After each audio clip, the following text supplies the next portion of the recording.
Hello friends, welcome to southern food Tamil. இன்றைக்கி நம்ம southern food தமிழில் சில்லி இட்லி ரெசிபி தாங்க பார்க்க போகிறோம். நம்ம வீட்டில் மீதமான இட்லிங்களை வச்சு இந்த ரெசிபியை ரொம்ப சிம்பிளாகவும் சட்டுன்னு செஞ்சு முடிச்சிடலாம். நம்ம ஈவினிங்கில் ஸ்நாக்காவோ இல்லை நைட்டில் டின்னராகவோ குழந்தைங்களுக்கு இந்த மாதிரி செஞ்சு கொடுத்தோன்னா ரொம்ப விருப்பப்பட்டு சாப்பிடுவாங்க. வாங்க இந்த ரெசிபியை எப்படி பண்ணுறதுன்னு வீடியோக்குள்ளே போய் பார்க்கலாம். வீடியோக்குள்ளே போகிறதுக்கு முன்னாடி நம்ம சேனல் சதன் ஃபுட் தமிழை சப்ஸ்கிரைப் பண்ணிவிட்டு பக்கத்தில் இருக்க பெல் சிம்பிளையும் கிளிக் பண்ணிக்கோங்க. இப்போ இதை பண்ணுறதுக்காக நான் 6 இட்லி எடுத்திருக்கேன். இதை நம்ம இப்போ சின்ன சின்ன பீசஸாக கட் பண்ணி எடுத்துக்கலாம். இல்லை உங்களுக்கு பிடிச்ச எந்த ஷேப்லனாலும் நீங்கள் கட் பண்ணிக்கலாம்.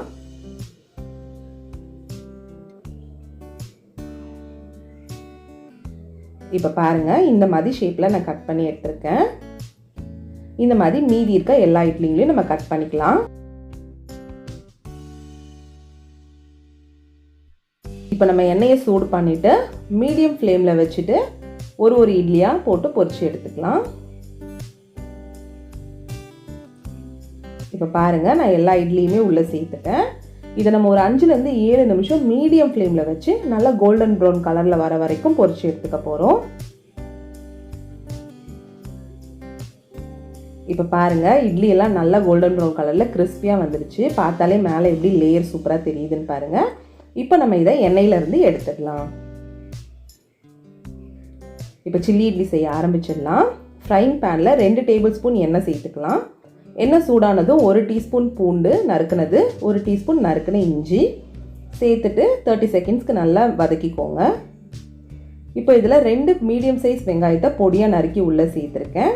கொஞ்சமாக உப்பும் சேர்த்துக்கோங்க. நம்ம ஆல்ரெடி இட்லி சுடும்போது உப்பு சேர்த்துருப்போம். அது மட்டும் இல்லாமல் இதில் நம்ம சாஸஸும் சேர்க்க போகிறோம். அதுலேயும் உப்பு இருக்கும், அதனால் பார்த்து சேர்த்துக்கோங்க.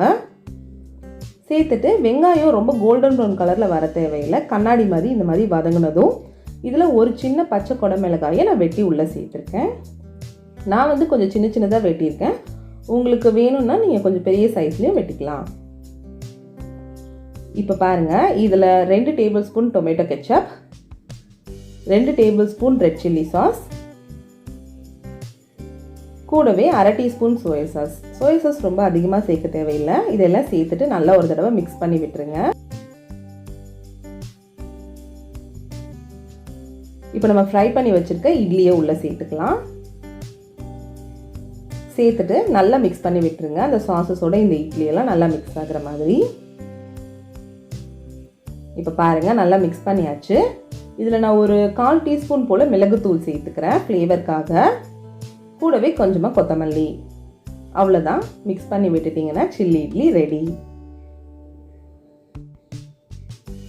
அவ்வளோதான் ஃப்ரெண்ட்ஸ், சில்லி இட்லி சுட சுட சூப்பராக ரெடி ஆகிடுச்சு.